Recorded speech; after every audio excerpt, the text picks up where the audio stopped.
1978 साली काँग्रेसमध्ये पुन्हा फूट पडली आणि आत्ताच जे काँग्रेसचं चिन्ह आहे हात, ते चिन्ह काँग्रेसला मिळालं आणि इंदिरा काँग्रेस, ज्याला आपण आज इंदिरा काँग्रेस म्हणतो, त्याची स्थापना झाली. तो दिवस होता 1 जानेवारी 1978.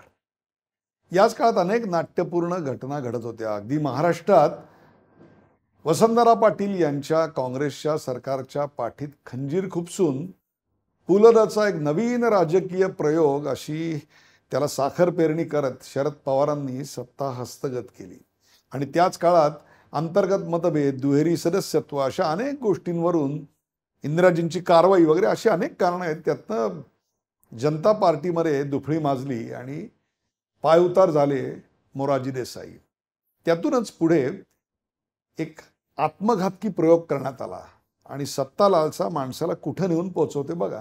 ती म्हणजे चौधरी चरण सिंग पंतप्रधान झाले आणि तेही काँग्रेसच्या बाहेरून पाठिंबा घेऊन. म्हणजे ज्या इंदिराजींच्या विरोधात तुम्ही रान पेटवलं त्यांचीच मदत घेऊन तुम्ही आता सत्तेवर आलात. अर्थातच हे सरकार अल्पायुषी ठरणार हे सांगायला कोणा ज्योतिषाची किंवा राजकीय पंडिताची गरज नव्हती. हे घडलं 1979च्या आसपास आणि पुढं 89च्या काळात तेच घडलं. देवेगौडा यांचं सरकार आलं ते राजीव गांधी यांच्या पाठिंब्यावर, अर्थात तेही अल्पायुषी ठरणार हेही उघडच होतं. आणि त्याचप्रमाणे चौधरी चरण सिंग यांचं सरकार कोसळलं आणि 1980च्या निवडणुका जाहीर झाल्या. याच काळात आघाड्यांचं राजकारण भारतात पहिल्यांदा आपल्याला पाहायला मिळालं.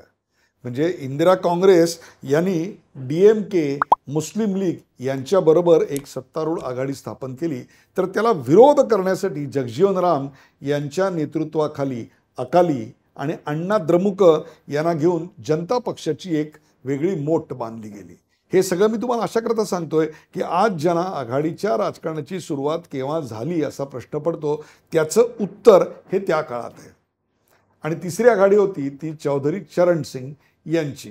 चौधरी चरण सिंग यांचं लोकदल आणि कम्युनिस्ट आणि संघटना काँग्रेस म्हणजेच देवराज अरस यांनी एकत्र येऊन एक तिसरी आघाडी उभी केली आणि या 3 आघाड्या आपापल्या प्रॉमिसेससह, आपापल्या आयुधांसह 80च्या निवडणुकीला सामोरे गेल्या. जनता पक्षाजवळ न कार्यकर्ते होते, न घोषणा, न कार्यक्रम किंवा आपण सांगावं असा परफॉर्मन्स सुद्धा नव्हता. होते ते फक्त वयोवृद्ध नेते जे अंतर्गत बंडाळीनं आणि सत्ता लोलुपतेनं बरबटलेले होते. काय होणार होतं? त्यांचा पराभव विधिलिखित होता आणि त्या पक्षाला जेमतेम 31 जागा मिळाल्या. न जात पर न बात पर, इंदिराजी की बात पर, मोहर लगावे हात पर, अशी एक दमदार घोषणा घेऊन इंदिराजी या निवडणुकीत मोठ्या हिरिरीनं उतरल्या त्या कमबॅक करण्याच्या दृष्टिकोनातून. आणि त्याची पूर्ण फळं त्यांना भारतीय जनतेने दिली आणि 351 जागा मिळवत इंदिराजींची सत्ता पुन्हा प्रस्थापित झाली. इंदिराजींनी त्या काळात दाखवली धडाडी आणि कमबॅकसाठी एक प्रकारे एक विजिगीषू वृत्ती दाखवली. त्याचा अफलातून नमुना या काळात दिसला, हे मान्य केलंच पाहिजे. लोकदल या त्या काळातल्या अत्यंत प्रभाव असलेल्या पक्षाला केवळ 41 जागा मिळाल्या.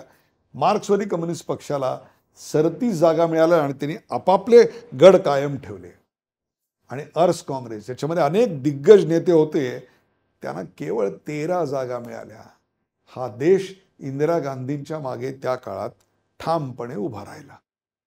इंदिरा गांधींनी या काळात प्रचारात भर दिला तो आणखीन एका गोष्टीवर, तो म्हणजे elect the government that works. याचं कारण आपल्या 27-28 महिन्याच्या काळात आणि नंतर चौधरी चरण सिंग यांच्या 4-5 महिन्याच्या काळात हे सरकार फेल गेलं हे जनतेच्या मनावर त्यांना ठसवायचं होतं. म्हणूनच त्या काळातली घोषणा होती, जनता पार्टी हो गई फेल, खा गई चीनी, पी गई तेल. याच्या विरोधात एक प्रकारे आपली प्रतिमा सुधारण्याकरता इंदिराजींनी घोषणा दिलेली होती, elect the government that works. काम करणारं सरकार निवडा. लोकांना गरज होती एका स्थिर मजबूत सरकारची. तीच गरज इंदिराजींनी पूर्ण केली. इंदिरेचं सरकार आलं. 1984च्या निवडणुकांना एक विलक्षण अशी पार्श्वभूमी होती. अशी पार्श्वभूमी याआधी कधीही कोणत्याही भारतीय लोकसभेच्या निवडणुकीला नव्हती. एकीकडे रंगीत टेलिव्हिजन आल्यामुळे भारतीय जनता या रंगीत सकसकाटापुढे दिपून गेली होती आणि दुसरीकडे मध्यम वर्ग मारुती मोटारच्या आगमनानं सुखावलेला होता. 1981ला भारताची जनगणना करण्यात आली आणि त्याच्यामध्ये आपली लोकसंख्या 68 कोटीवर जाऊन पोचली होती आणि सर्वात महत्त्वाची गोष्ट म्हणजे शहरात राहणाऱ्यांच्या संख्येत तब्बल 50% वाढ झाली होती. साक्षरता सुद्धा कमालीची वाढली होती आणि आपण 43% जाऊन पोचलो होतो. वृत्तपत्रांचा प्रभाव खप वाढलेला होता. टेलिव्हिजनचा प्रसार सर्वत्र वाढलेला होता. हे सगळं मी तुम्हाला अशा करता सांगतोय की या सगळ्याचा भारतीय जनमानसावर आणि निवडणुकीतल्या प्रचारावर परिणाम पडत होता. आणि शहरात विशेषतः मुंबईत गिरणी कामगारांचा संप चिघळला होता आणि 65 गिरण्यांमधले कामगार कायमचे बेकार झाले, अशा प्रकारची बेरोजगार झाले, अशा प्रकारची परिस्थिती इथं निर्माण झाली होती. पंजाबच्या दहशतवादानं आक्रमक स्वरूप धारण केलं आणि त्यांनी अखेर या देशाच्या पंतप्रधान असणाऱ्या इंदिरा गांधी यांचा बळी घेतला. 31 ऑक्टोबर 1984 या दिवशी सकाळी त्यांची राहत्या घरी हत्या करण्यात आली. त्यामुळं या देशाच्या नव्हे उपखंडाच्या राजकारणाला एक वेगळंच वळण मिळालं.